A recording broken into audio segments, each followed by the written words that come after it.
Hello everyone. Today we will be presenting information on General Motors Company. In light of the recent issues faced by GM, we completed an analysis to provide an assessment of their viability, stability, profitability, and future potential. By examining past and current data, their performance was evaluated and future potential and risk are estimated. In our presentation, we will discuss two recent issues, the UAW strike and the closing of factories and cutting jobs. But first, we will present details on GM's business and operations, the company management, the industry they operate in, including competition and risk.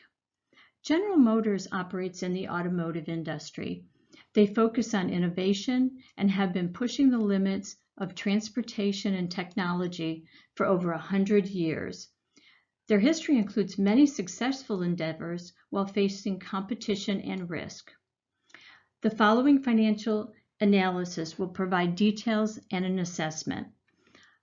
Their mission statement currently is to earn customers for life by building brands that inspire passion and loyalty through not only breakthrough technologies, but also by serving and improving the communities in which we live and work around the world.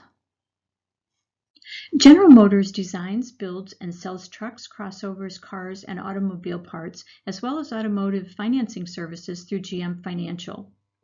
General Motors is headquartered in Detroit, Michigan, and has over 180,000 people over 6 continents. They are focused on innovation. Their history includes many successful endeavors. With the increase in consumer environmental concerns, they also have started producing more fuel-efficient engines, along with staying competitive with biofuels and hybrid vehicles. Mary Barra is Chairman and CEO of GM. She was elected Chairman on January 4, 2016, and has served as CEO since January 15, 2014. She's focused on strengthening GM's core business, while also working to lead the transformation of personal mobility through advanced technologies. The ultimate success of a company is largely dependent on the people that lead the company. She has been ranked among the world's most powerful women by both Forbes and Fortune. Since Ms. Barra is both Chairman and CEO, this could be perceived as a conflict of interest and poor governance, since she is voting on her own compensation and she can influence the activities of the board. However, a significant portion of her salary is directly tied to their financial performance and share value of GM, and therefore there is incentive and motivation to act in the best interest of the stockholders. Her base salary stayed consistent between year 2017 and 2018, and then she had her additional compensation in the form of stock and option awards. Her combined compensation again still stayed consistent between the 2 years. GM listed many of her leadership accomplishments in 2018, but however, despite these successes, in early 2019 they closed plants and completed massive downsizing, which they expect will save them $2.5 billion this year. After a full financial statement analysis, multiple items were found. GM appears to be selling products at a smaller margin, but is turning over a lot of products. You can see this from its low profit margin and high asset turnover. General Motors' quick ratio has been increasing slowly over the years and is still less than 1, signifying that GM may not be able to meet its current liabilities without liquidating its inventories. Continuing, General Motors' debt-to-equity ratio has been relatively stable from 2016 to 2018, where GM's ratio is significantly high, signifying lower solvency and therefore greater risk. General Motors Company Altman Z-score for the quarter ending September 9, 2018 was 1.08, which is a negative 12.14% decrease of negative 0.12 year over year. This indicates that General Motors is in the distress zone, which implies bankruptcy is possible within the next 2 years. In General Motors' third quarter of 2019, they reported income of $2.3 billion and an earnings before income and taxes adjusted of $3 billion. They reported an EPS diluted of $1.60 and EPS diluted adjusted of $1.72. The strike impacted General Motors with an earnings before income and taxes adjusted of negative $1 billion, including $0.3 billion of favorable timing items. They also reported a strong GMNA earnings before income and taxes adjusted margin of 10.8%, driven by full-size trucks, record crossover sales, and cost savings. In November 2018, General Motors seemed to be in a healthy position.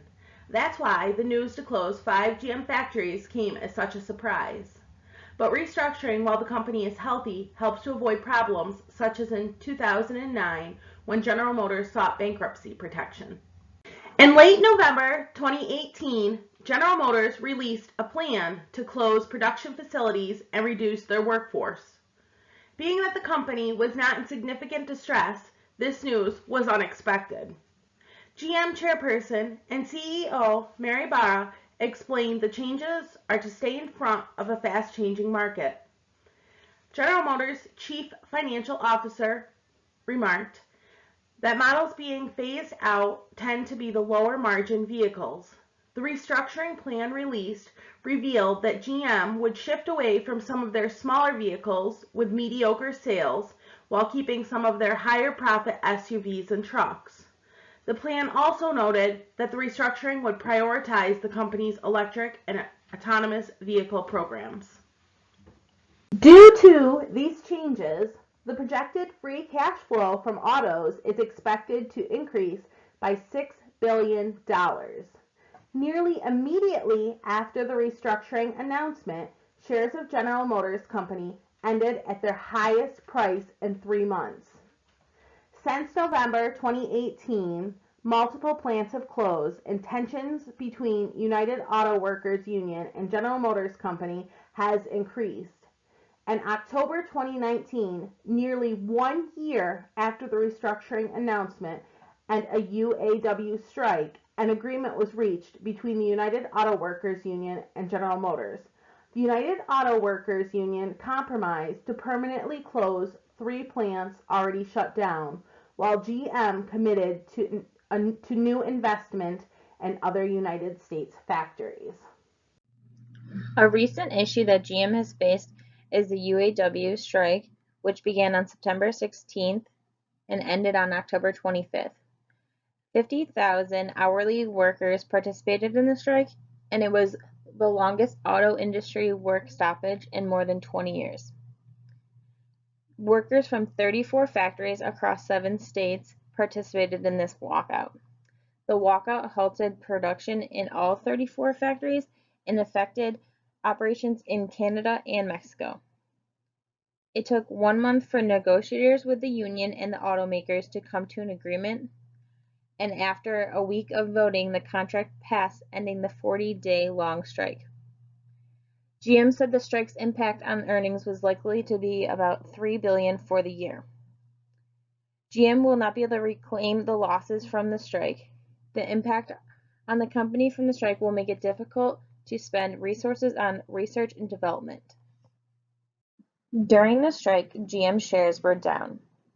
According to the New York Times, GM said the 40-day strike cost $1 billion in the quarter, reducing earnings by 52 cents a share. On October 14, 2019, GM shares were down about 9% since September 13th, which was the last trading day before the strike. The company reported solid earnings for the third quarter and expects to continue to maintain strong liquidity. However, as reported in their third quarter earnings presentation, due to the impact of the strike, they revised their CY19 expectations for adjusted diluted earnings per share to be between $4.50 and $4.80 versus the original guidance between $6.50 and $7. They also adjusted the automotive free cash flow to be between $0 and $1 billion versus the original guidance between $4.5 and $6 billion. One of the key risks of any company is being unable to entice investors. One of the key components of this is seeing how risky of an investment a company is, and to determine that, we calculate the CAPM.